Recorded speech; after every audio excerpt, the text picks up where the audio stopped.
जीवन में एक बार ऐसा दौर आया जब मैं बैंकरप्ट हो गया, दिवालिया हो गया।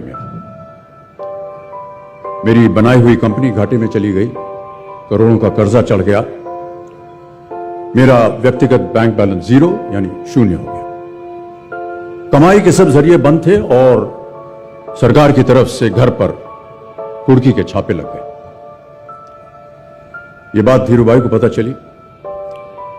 बिना किसी से पूछे या जाने उन्होंने अपने छोटे बेटे और मेरे मित्र अनिल से कहा, इसका बुरा वक्त है, इसे कुछ पैसे दे दो। अनिल ने मुझे आकर ये बताया, देवर सज्जनों, जितना वो देना चाह रहे थे उससे मेरी सारी दुविधा और परेशानियां खत्म हो जाती। उनकी उदारता पर मैं भावुक हुआ, लेकिन मुझे लगा कि मैं उनकी उदारता को स्वीकार न कर पाऊंगा। ईश्वर की कृपा रही और कुछ संकट के दिनों के बाद समा बदला, काम मिलना शुरू हुआ और धीरे धीरे मैं अपने सारे कर्जे उतार पाया। एक शाम धीरूभाई के निवास स्थान से इवेंट पर एक दावत के अवसर पर मुझे भी आमंत्रित किया गया। तो ऊपर लॉन में एक तरफ धीरूभाई एक बड़े से मेज पर अपने कुछ मित्रों, बड़े फाइनेंशियल और कॉर्पोरेट वर्ल्ड के दुनिया के दिग्गजों के साथ बैठे बात कर रहे थे।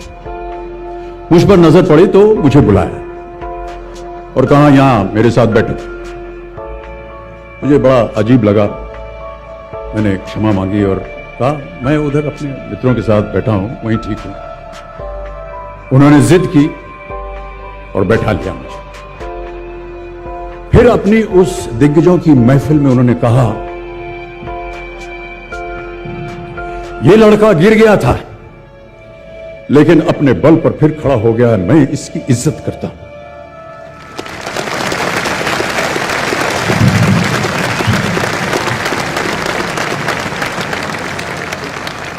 उनका ये व्यवहार और उनके वो शब्द मेरे लिए उस धनराशि से हजारों गुना ज्यादा मूल्यवान थे, जितना कि वो मुझे मेरी संकट से बाहर आने के लिए देने के लिए तैयार थे। कर्मयोगी थे वो, कहते थे ईश्वर ने हमें दो मार्ग दिए हैं उन तक पहुंचने के लिए, एक भक्ति और ध्यान का और दूसरा कर्म और ज्ञान का। मैं दूसरे मार्ग पर चलने वाला इंसान हूं, कर्म को धर्म मानता हूं और ज्ञान को ही ईश्वर।